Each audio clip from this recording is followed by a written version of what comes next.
La ministre d'État, ministre de la fonction publique, par ailleurs président du conseil régional du Cavali, Anne-Désirée Oloto, s'est rendue dans les villages sinistrés du département de Tous-les-Pleux pour voir de près les dégâts causés par la forte pluie qui s'est abattue sur le département, occasionnant plusieurs dégâts matériels et blessés. Elle a apporté sa compassion et sa solidarité aux populations, nous témoigne Théodore Kanga.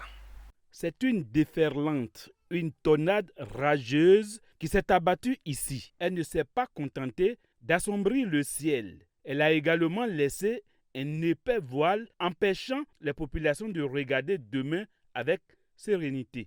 Son passage a laissé des dégâts que regardent impuissants les populations. Des toitures en emporte-pièces, des maisons miettes. Donc, devant la porte, les branches sont tombées sur madame et moi. Elle a eu choc au dos, sur ses deux genoux.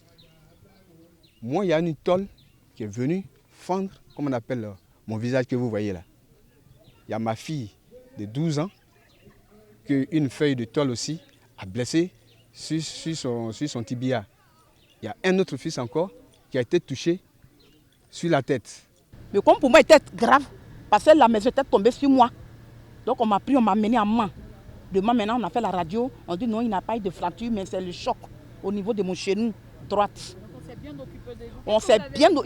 Ils se sont bien occupés de nous. On demande au gouvernement de venir nous aider, de refaire les maisons pour qu'on dorme.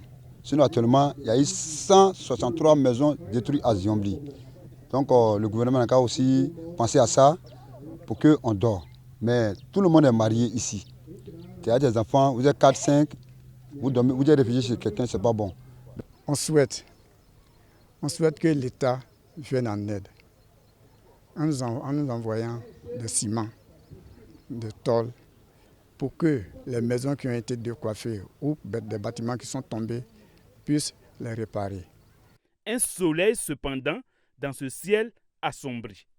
Anne-Désirée Oloto. Elle est venue non seulement toucher du doigt et voir de près les dégâts, mais et surtout apporter sa compassion et aide à ses parents. Je suis venue, j'ai vu dans plusieurs villages la désolation, les maisons décoiffées, pas de perte en vie humaine, Dieu merci, quelques blessés qui ont tout de suite été pris en charge et qui sont rentrés aujourd'hui à la maison. Et ça aussi, c'est vraiment, tout est à l'actif du corps préfectoral et de la direction départementale de la santé, je m'en félicite.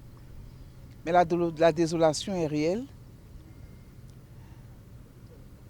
C'est le lieu de sensibiliser nos populations sur la réalité du dérèglement climatique.